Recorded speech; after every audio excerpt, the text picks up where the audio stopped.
Right now, brought to you by Ford and your North Texas Ford dealers. Ford is the best in Texas. We bring to you Dallas Cowboys Executive Vice President Stephen Jones. Good afternoon, sir.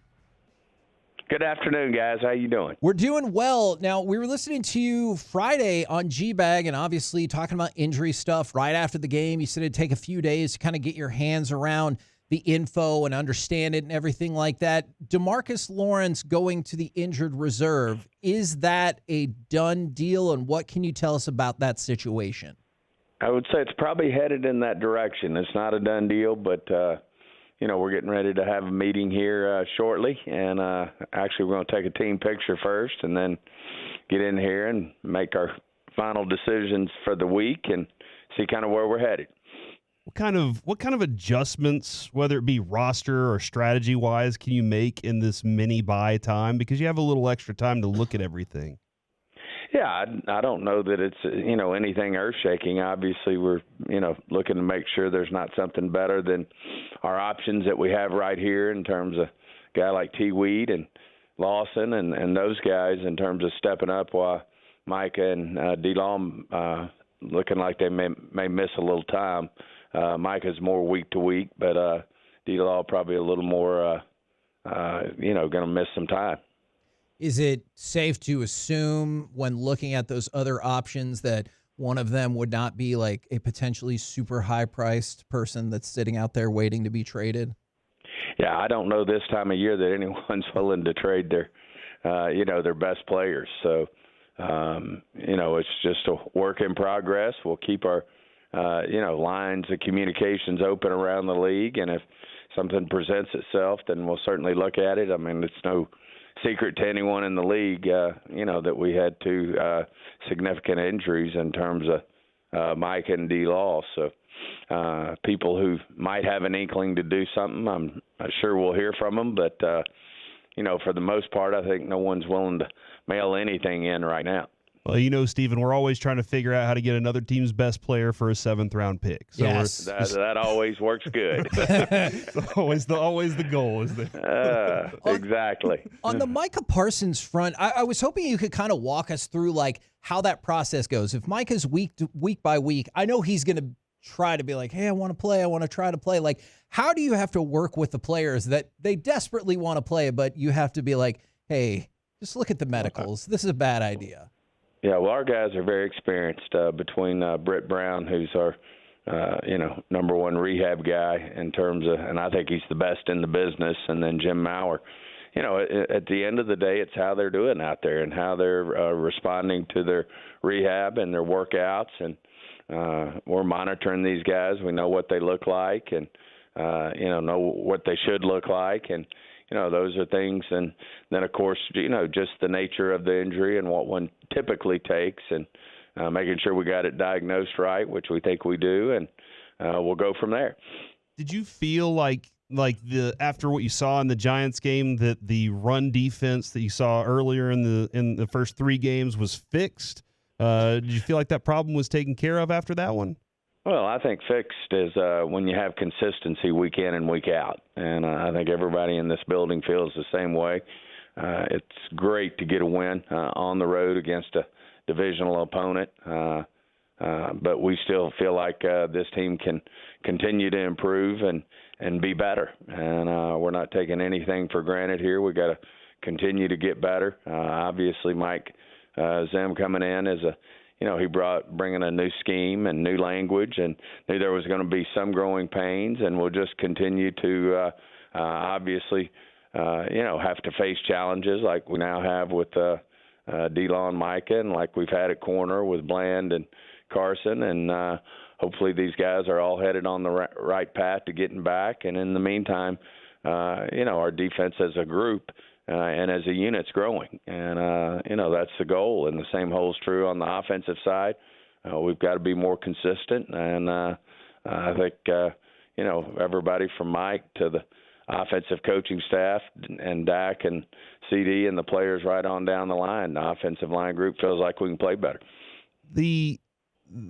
From my perspective and from a couple other people's perspective, Mozzie had his best game. When you guys went back and looked at how he played in that one, was that like, okay, this is what we've been expecting out of this guy? no question. He had his best game. I think Mike was quoted as such that he's had his best game since he's been a Cowboy. And certainly when you pick a player one, the expectations are high. And, to see him go out there and play at that level, I do think this scheme, fits him in a better way. And I think he's getting his hands around what Mike and Coach Z want from him, and I think he'll continue to get better.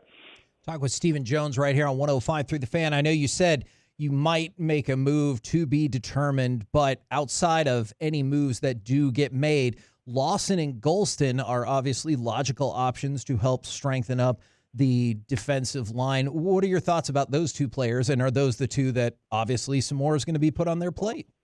Well, I would add T. Wheat to that group. Yep. He's been in special teams, but he had a good camp, and he just needs an opportunity, and I think he's going to get that. And you couple that with Lawson, who we've been working into the mix, and then of course Golston's been doing a good job already. He swings back and forth between rushing inside on third down and being that big end on rundowns, but obviously, and then you throw Nealon in that mix, who obviously his snaps are going to pick up probably pretty significantly. So, we've got a path to figuring it out. And obviously you miss two players the caliber of Mike and D-Law, you'll feel it, but all 32 other teams all 32 teams feel that. And there's injuries around the league, and everybody are faced with challenges, and we're no different. You'd mentioned the progress back of Bland and Carson. At this point in the week, is there possibility we could see one, maybe both of them against the Steelers? Well, I think Carson has a real chance, and Bland, I think, is a longer shot. We'll see. He's really starting to pick it up now in terms of the workload that Britt's given him, and certainly we'll continue to monitor his situation as we move forward. But obviously those are four guys that are in the mix or in the mix from day one, and guys that'll be great when we get them back. Stephen, this division, I think a lot of our Tolos out here are kind of like, oh my gosh, I didn't expect Washington to be where they are, and for Philly to kind of have the struggles they're having right now. Are you kind of surprised by where these teams are right now in this NFC East?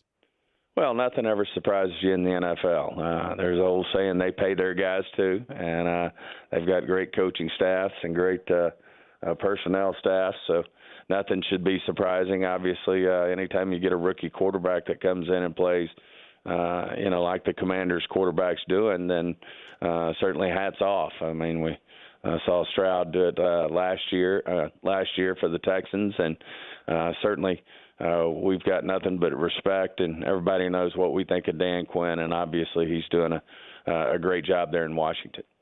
Is that now the team to beat in the division, or are you going to tell me it's 4 games? Let's relax. It's 4 games. It's 4 games. All right. It's early.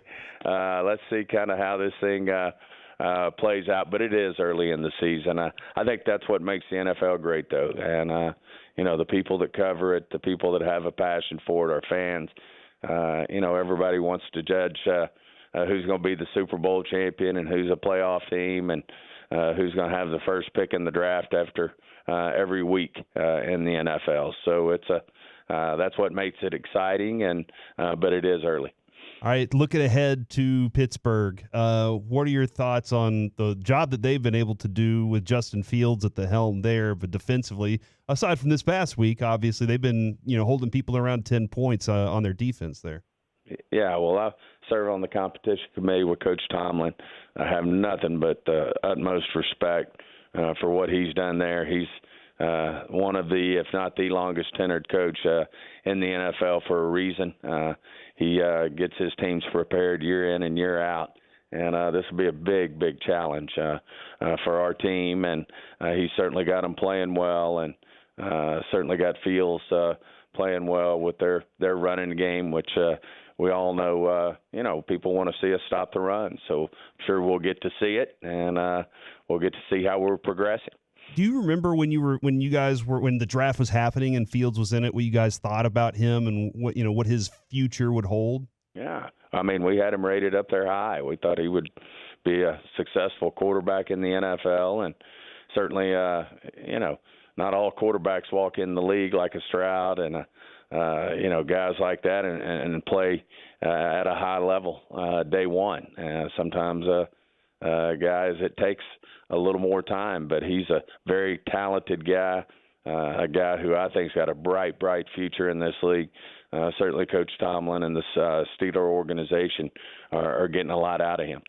I know you said that nothing really surprises you in the NFL, but you had to be a little surprised when Brandon Aubrey missed that field goal against the Giants, right? I agree with that. Okay. Brandon set the bar awfully high for himself, and it's great to have a weapon like him. And he's, one of the best in the business, if not the best. And, I saw Kansas City's kicker try 65. Those aren't just given. It came up a little short, and it makes you have all that much more respect for Brandon and some of the kicks that he's making for us. And obviously our confidence is supreme in terms of him as a kicker. Steven, how tough is it for your father, Jerry, to have to go down to the field and hand a trophy to A&M versus Arkansas? Oh. Well, that's always a hard one because we love our Razorbacks, but we got respect for Texas A&M. We've had a lot of good Aggie Cowboys come through here, and I have nothing but respect for what their program's all about. But obviously when you alma mater's out there fighting and getting after it, you've got a little inside of you, which everybody understands and respects, that you root for your alma mater. And certainly between Jerry and John Steven and myself, all three of us playing there, we think the world of the Razorbacks and root for the Razorbacks, but also have respect for the Aggies. Love that answer. That's the first place in the SEC, Texas Okay, A&M. all right, that's enough, Kevin. That's all right. enough. Thank you very much, Stephen. We appreciate the time as always. Thanks, guys.